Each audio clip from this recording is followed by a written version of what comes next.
71의 예언 다섯 번째 강의 시작하겠습니다.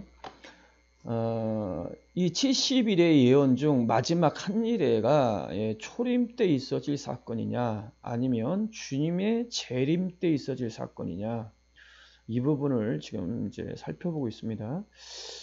저번에 말씀드렸듯이 69일에가 성취됐을 때 그 성취됨으로 초림에 대한 예언이 성취되었고, 그 69일의 예언이 성취된 시점으로부터 공백기가 시작돼요. 공백기가 존재하고 이방인의 때, 이방인의 복음이 증거되고 이방인의 충만한 수가 차기까지 땅끝까지 복음이 증거되는 그 이방인의 때가 존재하고, 그 이방인의 충만한 수가 채워지면 바로 마지막 한 일에 대한 예언이 주님이 재림하면서 성취되어진다. 그래서 마지막 한 일에는 재림 때 있어질 사건이다. 왜 그런가? 그 이유를 이제 쭉 설명하고 있는데요. 먼저 이 71회를 이해를 하려면은 71회의 구조를 조금 이제 살펴보는 것이 이해하는 데 도움이 됩니다. 71회에 대한 예언인 다니엘서 9장 24절에서 27절을 이제 조금 살펴보면, 24절은 이 71회의 목표예요. 71회가 최종 성취되면 어떤 일이 벌어질 것이냐, 71회를 통해서 이루기를 원하는 하나님의 최종 목표, 내 백성과 내 거룩한 성을 위하여 이렇게 70일의 기한을 이제 정하셨다는데, 그 하나님의 목표를 위해서 하나님이 70일의 기한을 두셨는데, 70일의 기한이 이제 이렇게 3중으로 구조가 이루어져 있다. 이제 세 부분으로 나눠져 있다. 이렇게 이해를 하면 되는데요. 먼저 25절. 예루살렘 성을 충벌한 영이 날 때부터 기름 부음 받은 자 왕이 일어나기까지 7일에 60일에가 지날 것이며, 이게 바로 이제 69일에는 초림에 대한 예언이다. 이렇게 이제 이해를 하면 됩니다. 그래서 예루살렘 성을 충벌하는 영이 날 때부터 BC 444년 3월 5일로부터 69일에가 지나면 그리스도가 왕으로 등장할 것이다. 그 예언이 성취되었다. 지금까지 설명됐습니다. 그것이 그 예언이 다니엘서 9장 25절이다. 그리고 26절은 바로 이방인의 때를 예언하고 있는 거, 27절은 주님이 재림하였을 때 있어질 마지막 한 일에 대한 사건이다. 이렇게 이제 구분을 하면은 이제 편합니다. 이렇게 구분이 되어 있다. 그런데 그 이방인의 때가 시작되는 그 시점이 중요합니다. 다니엘서 9장 26절에 보니까 25절은 69일의 예언이 성취된 초림에 대한 예언이고, 그리고 초림에 대한 예언 69일에가 끝나면 이제 이방인의 때가 시작되는데요. 이 이방인의 때가 어느 시점이냐, 이게 굉장히 중요합니다. 62일 후에 기름 부은 분자가 끊어져 없어질 것이며, 이게 십자가의 사건이거든요. 바로 이 사건이 바로 이방인의 때가 시작되는 기점이에요. 이게 굉장히 중요합니다. 많은 분들이 안식교회에서는 이방인의 때를 스데반이 순교함으로 그 시점을 이제 이방인의 때로 잡습니다. 또 어떤 분들은 바울이 회심을 하고 복음을 증거하기 시작한 바울의 그 회심의 때를 이방인의 때로 잡기도 하고, 또 어떤 분들은 베드로가 이 환상을 통해서 이제 고넬료에 가서 복음을 증거하는데 이방인에게 성령이 임한 사건, 그 시점으로부터 이방인의 때라고 잡는 분들도 있어요. 그런데 제 개인적으로 봤을 때는 바로 기름 부음 받은 자가 끊어져 없어질 것, 이 십자가의 사건으로부터 이방인의 때다. 69일에가 성취되고, 그 다음에 62일의 후에 기름 부자가 끊어져 없어질 거죠. 이게 이방인의 때를 예언하고 있는 것이다. 이방인의 때 여기로부터. 예, 그 이유를 좀 설명드리면 이 하나님이 본 자손들을 버릴 것을 이제 예수님께서 말씀을 하셔요. 또 너희에게 이르노니 동서로부터 많은 사람이 이르러 아브람과 이삭과 함께 천국에 앉으려니와. 여기서 동서로부터 많은 사람들은 이방인을 가리킨 거겠죠. 당연히 이방인들이 구원받을 것을 예수님이 공생의 기간 동안 말씀하셔요. 그리고 그의 나라의 본자손들 이스라엘 백성들은 바깥 어두운 데 쫓겨나 거기서 울며 이를 갈미 있을 것이다. 이렇게 예수님이 예언을 합니다. 그리고 저희가 칼날에 죽임을 당하며 모든 이방에 사로잡혀 가겠고 예루살렘은 이방인의 때가 차기까지 이방인에게 밟히리라. 이방인의 때가 있을 것을 예수님은 또 살아계실 때 예언을 하십니다.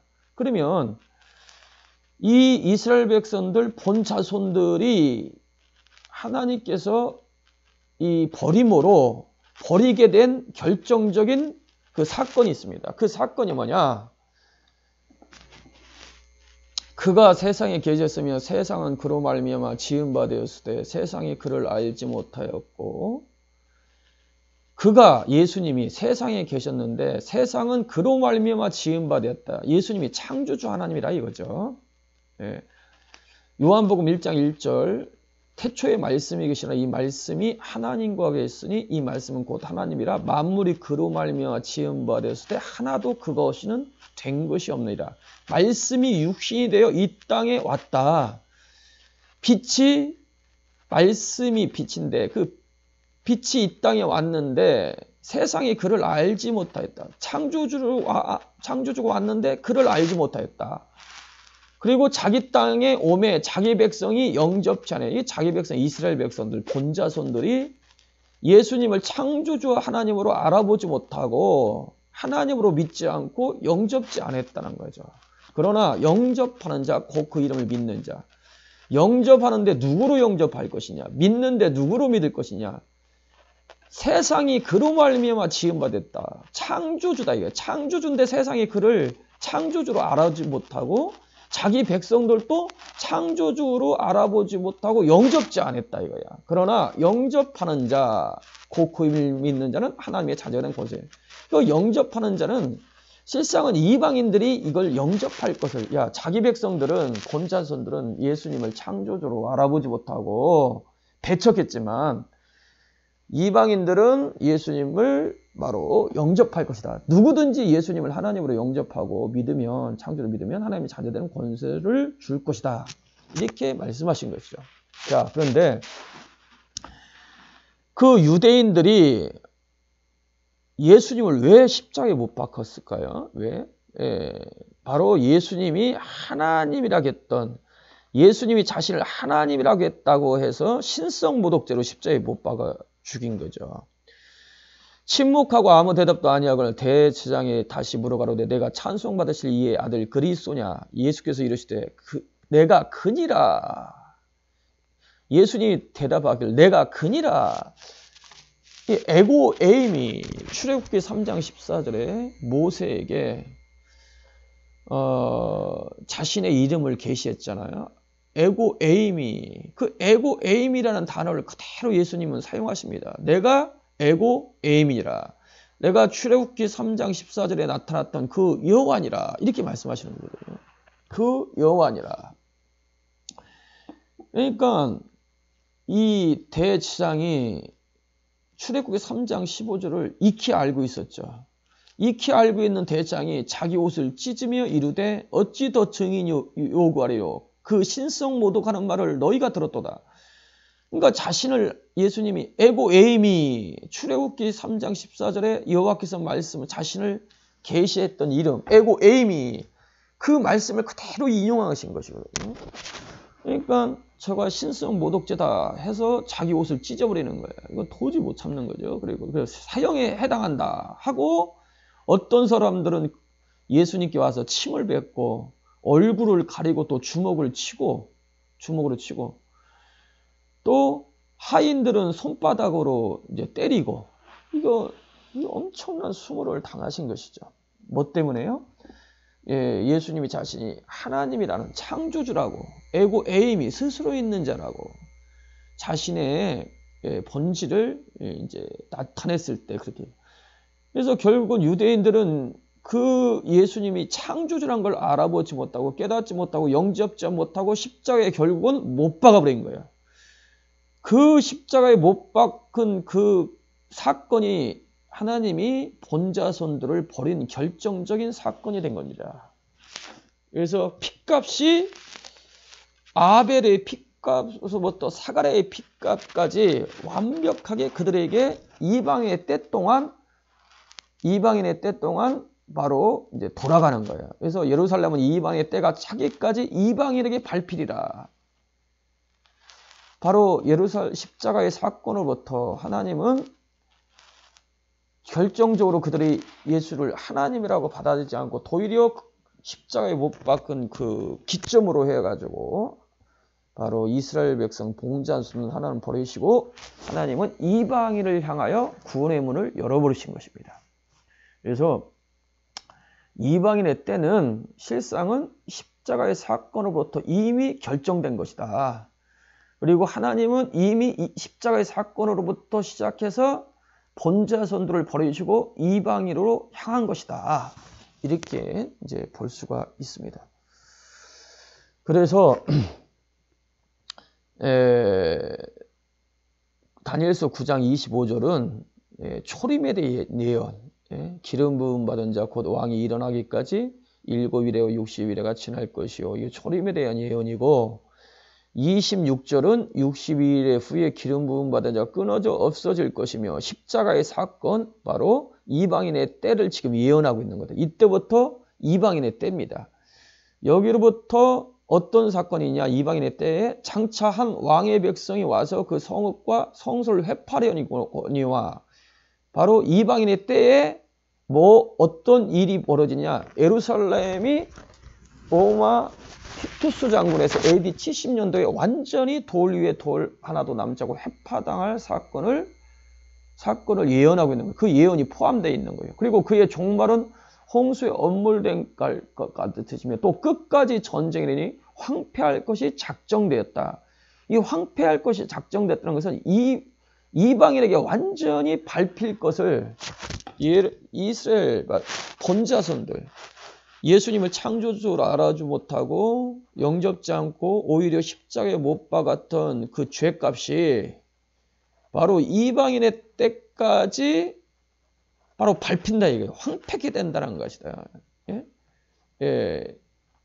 이 누가복음 21장 24절에 예언됐던 그 예언이 지금 다니엘서서 이미 예언하고 있는 거예요. 저희가 칼날에 죽임을 당하여 모든 이방에 사로잡혀 가겠고 예루살렘은 이방인의 때가 차기까지 이방인에게 밟히리라. 그 예언이 바로 다니엘서 9장 26절의 그 예언의 이제 예언과 하나인 거예요. 예언과 똑같은 예언이에요. 그 이방인의 때를 바울은 바로 이제 비밀이라고 이제 설명합니다. 비밀. 형제들아 너희가 스스로 지혜 있담을 명키 위하여 이 비밀을 너희가 모르기를 내가 원치 않으니 이 비밀은 이방인의 수가 충만한 수가 들어오기까지 이스라엘 더러는 완악하게 된 것이라. 이방인에게 복음이 충만히 증거되는 그 사건 이방인의 때를 바로 비밀이라고 했어요. 비밀. 비밀. 그러니까 69일의 중에 바로 이방인의 때가 포함이 되어 있는데요. 이 이방인의 때가 바로 비밀이라는 거죠. 감춰져 있는 것이죠. 그러니까 69일에 대한 예언, 그 다음에 마지막 한 일에 대한 예언. 이게 70일의 예언인데 70일의 예언 안에 그 공백기가 있다는 거예요. 공백기가. 그게 비밀이다. 바울은 그걸 가리켜 비밀이라고 말한 것입니다. 그리고 다니엘서 9장 26절 이방인의 때가 예언이 되어 있고 그 다음에 27절부터 바로 주님이 재림함으로 있어질 마지막 한 일에 대한 사건입니다. 그가 장차 많은 사람으로 더불어 한 일의 동안의 언약을 굳게 정하겠고 그가 그 일의 절반의 제사와 예물을 금지할 것이며 또 잠포하여 미운 물건을 무인물건이 날개를 의지하여 설 것이며 또 이미 정한 종말까지 진노가 황폐하는 자에게 쏟아지리라 하였느니라. 바로 이것이 주님이 재림할 때 있어질 마지막 한 일에 동안에 있어질 사건입니다. 자, 그런데 많은 분들이 이 69일에가 초림 때 성취될 예언이다라고 주장을 하려고 하다 보니까 이 그가가 바로 예수님이다, 그리스도다, 기름 부음 받은 자가 끊어질 것이며 라고 했던 이 기름 부음 받은 자가 이 그가가 기름 부음 받은 자를 지칭하고 있는 것이다 라고 주장을 하시는 분들이 있습니다.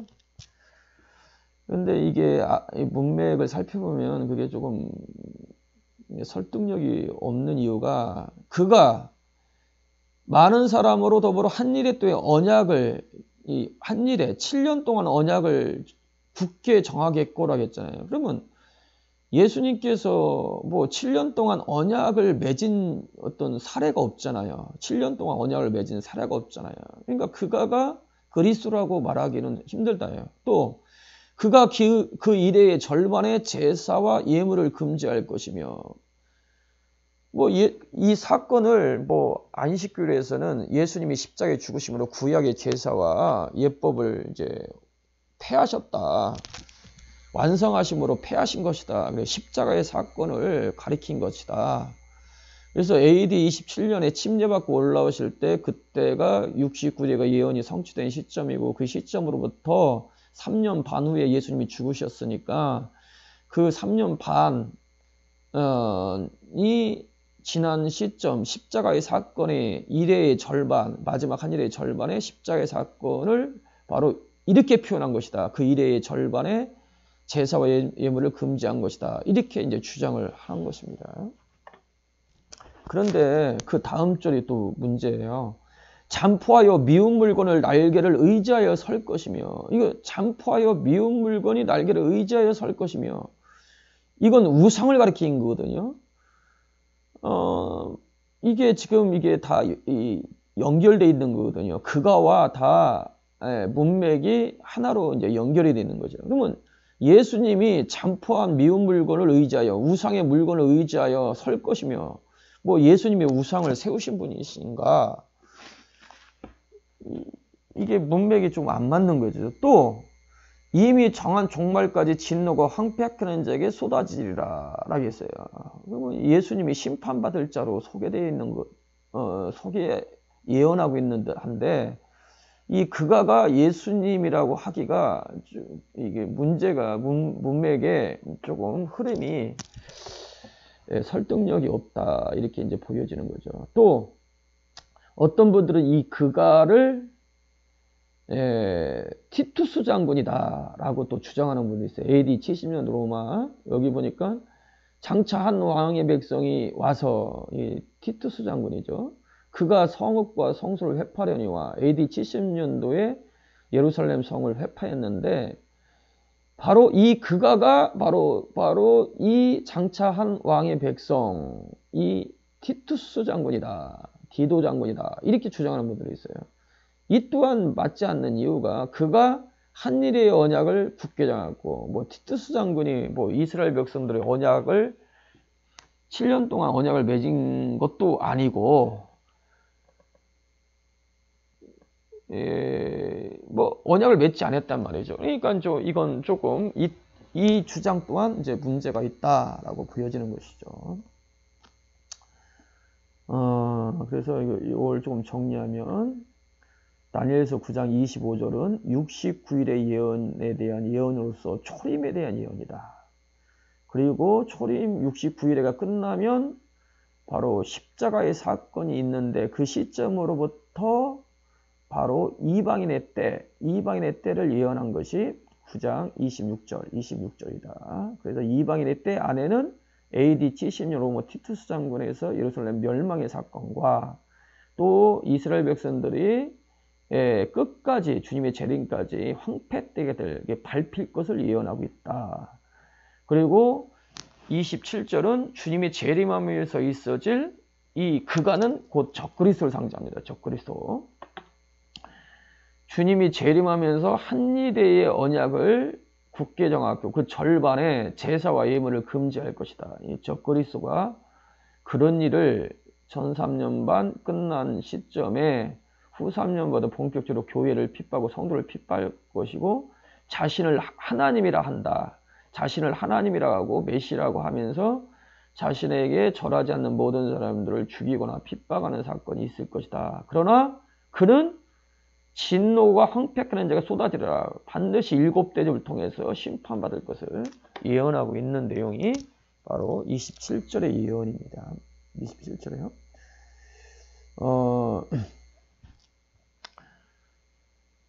이 부분이 이제 왜 중요하냐면은 첫 번째는 이 69일에가 예언이 성취되는 것을 통해서 문자적으로 69일 예언이 성취됐거든요. 한일회를 7년으로 계산해서 정확히 69일의 예언을 통해서 초림이 성취가 됐잖아요. 그와 같이 마지막 한일회도 문자적인 7년으로 봐야 한다. 왜냐하면 69일에도 1년 한일회를 7년으로 계산을 했을 때 정확히 초림이 예언이 성취가 되었듯이 마지막 한일회도 한일회를 7년으로 계산해야 한다. 그래서 한일회를 상징적으로 보면 안 되고요. 그래서 이제 무천년세는 그 이제 7년을 뭐 7대접, 7나팔, 이 7년을 교회 시대로 봅니다. 교회 시대. 상징적인 표현으로 교회 시대로 보는데 이 70의 예언을 통해서 우리가 알 수 있는 것은 한일회는 문제적인 한일회 7년이다 라고 이제 우리가 여기서 발견할 수 있는 거죠. 그래서 계시록을 풀 때 굉장히 중요한 원칙이 여기서 발견할 수 있는 것이고 되겠고요. 또 이 마지막 한일회, 그 다음에 전 3년 반, 후 3년 반, 그런데 계시록에서는 한때, 두때, 반때, 1260일, 또 때로는 42달, 뭐 이런 식으로 표현했는데요. 마지막 한일회의 절반을 그렇게 표현했습니다. 그런데 이 계시록에 예언됐던 그 마지막 한일회의 절반에 있는 사건을 초림의 사건으로 보면은 이게 초림의 사건으로 볼 것이냐 아니면 재림으로 사건을 볼 것이냐에 따라서 계시록의 해석이요. 완전히 달라질 수가 있는 것이죠. 그래서 이 마지막 한일회, 그 다음에 한일회 절반에 있어질 한때, 두때, 반때, 또 42달, 1260일 에 있어질 계시록에 예언됐던 그 예언은 초림에 있어질 사건이 아니라 재림에 있어질 사건으로 그 내용들을 풀어야 한다 라는 거예요. 그래서 이게 참 중요한 겁니다. 이게 재림 마지막 한일회가 초림에 이루어질 사건이라 마지막 시대에 이루어질 사건이다. 그러면 과연 이 마지막 한일회가 재림에 대해 있어질 사건이냐? 이제 좀 더 구체적으로 이제 지금 살펴보고 있는 것입니다. 그래서 첫 번째 저번 주에는 왜 70일의 예언이 마지막 한일회가 초림 때 완성될 예언이 아니냐. 그 이유를 제가 첫 번째 말씀드립니다. 그 이유는 70일의 예언 안에 AD 70년도에 예루살렘의 멸망에 대한 예언이 이미 포함이 되어 있다. 그러니까 69일을 통해서 예수님이 그리스도가 왕으로 등장했는데 그 시점으로부터 또 AD 70년도 예언이 포함이 되어 있기 때문에 그 갭이 70일에 AD 70년도까지 포함을 하면은 70일의 예언의 기간인 490년에 대한 기간이 훨씬 넘어가 버리기 때문에 70일의 예언 안에 분명히 어떤 공백기가 있다. 공백기가 있는 것이다. 그리고 초림 때 마지막 한일회는 성취된 게 아니라 공백기가 있고 재림 때 있어질 사건으로 밖에 볼 수가 없다. 이렇게 제가 이제 설명을 드린 것이고요. 두 번째는 조금 전에 그 문맥을 통해서 그가는 그리스도가 될 수 없다. 그리스도가 될 수 없다. 그가는 디도 장군이 될 수 없다. 그 문맥을 살펴봤을 때 재림 때 있어질 사건이다. 마지막 한 일에는 이제 그걸 제가 설명을 드렸습니다. 그리고 세 번째, 다니엘이 마지막 한 일에는 다니엘이 증언을 하길 재림 때 있어질 사건이다 라고 명시를 해버렸습니다. 이제 그 부분을 다음 강의에서 이어서 말씀을 드리겠습니다.